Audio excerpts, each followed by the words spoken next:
I was under the impression when I first learned about the toad that you had to kill the toad. No, right? Yeah. No. And that supposedly was how the synthetic 5-MeO came about because they didn't want to kill the toad. But now it's changed to where like they don't want to harm the toad. So is the toad at all being harmed when you extract it? I mean, the toad is not being harmed. I would say it's not a necessarily pleasant experience for some of them. But essentially, it's as well, it's about as close to like a UFO abduction as you can get from their contacts.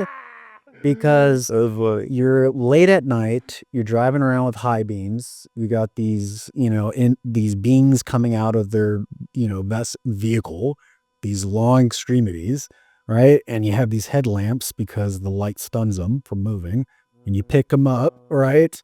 And then you gently express their glands. They have these parotid glands, so they're located. The light, like immobilized. Immobilize them. Wow. I can't move. So it's like they're doing a dose of ketamine. Exactly. Good.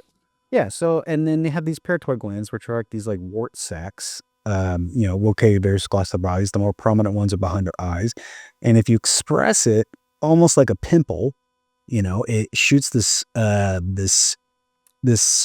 solutions. It's got the viscosity of semen, like pretty identical, and you just shoot it on some glass. And by the end of the night, it looks like a toad bukkake, if anything, because just the amount of material.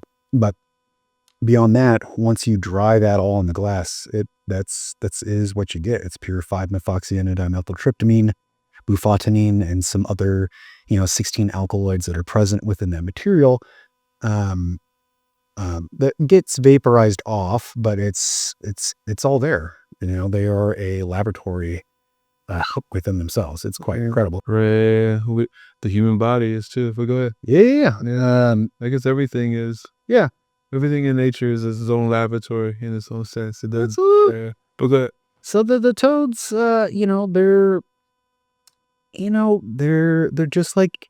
just like human things. Like some of them are having a good day or a good night, and some of them are having a bad night. Right. Some of them they're making love, and I'm like, I'm sorry, but it's about to be a little triad there.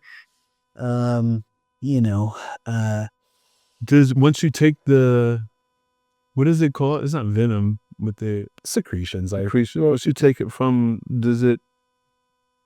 are they empty after that, or can it come back over time? They have, considering they have like 8 glands, I only take the 2 prominent ones, and then I leave the rest. So they have 8 glands. Yeah. And if you took all 8, then they wouldn't have any more 5-MeO in them. Well, they'll take some time to produce. Okay. But it is their defense mechanism as well. Right. However, from an evolutionary standpoint, nobody really messes with these toads besides humans at this point. Right. Because the same constituents that we're looking for to induce these mystical experiences, if a small animal or predator were to try to eat these toads, it would probably die. Right. Because it's a toxin.